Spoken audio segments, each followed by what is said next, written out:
প্রতিশোধ নিতে এক লোক নিজের প্রাক্তন প্রেমিকার দিকে একটার পর একটা সোনার বার ছুঁড়ে মারছিল। রক্ত বেরিয়ে গেল, তবুও সে থামেনি। তারপর রূপোর মুদ্রার বক্স এনে বলল, টেবিলের সব মদ শেষ করলে সব টাকা তোমার। শর্ত একটাই, নিজেকে অপমান করতেও রাজি থাকতে হবে। লোকটা জানতো না আজকের এই কাজটাই তার জীবনের সবচেয়ে বড় অনুতপ্ত হবে। 7 বছর আগে তারা ছিল শৈশবের বন্ধু, একে অপরের প্রথম ভালোবাসা। হঠাৎ লোকটার পরিবার দেউলিয়া হয়ে যায় 30 মিলিয়ন ঋণে। মা বাবা সেই ধাক্কা সহ্য করতে না পেরে নিজেদের শেষ করে দেয়। সব জেনে মেয়েটা চুপচাপ নিজের একটা কিডনি দান করে দেয় এক ক্ষমতাবানের কাছে। বিনিময়ে নেয় 30 মিলিয়ন লোকটার জীবন বাঁচাতে। কিন্তু সে চায়নি লোকটা এই ত্যাগ জানুক, তাই সবাই নিজেকে গরিব বানিয়ে নীরবে সম্পর্ক ভেঙে দেয়।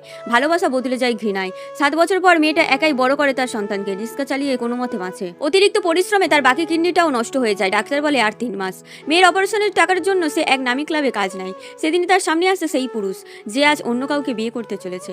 ভুল করে দামি মদ ভেঙে যায়, সবাই তাকে মারতে যায়, লোকটা বাধা দেয়। কিন্তু পরিচয় প্রকাশ পেতেই প্রতিশোধ শুরু হয়। মদ খাও আর বিনিময়ে নাও সোনার বার। মেয়েটাও জানতো এই মদ তার মৃত্যু ডেকে আনবে, তবুও সন্তানের জীবনের জন্য সে রাজি হয়। 2 গ্লাস পরেই সে রক্তবমি করতে থাকে আর মাটিতে লুটিয়ে পড়ে। ঠিক তখনই সত্যটা সামনে আসে, 7 বছর আগে তোমার ঋণ শোধ করেছিল এই মেয়েটাই নিজের কিডনি দিয়ে।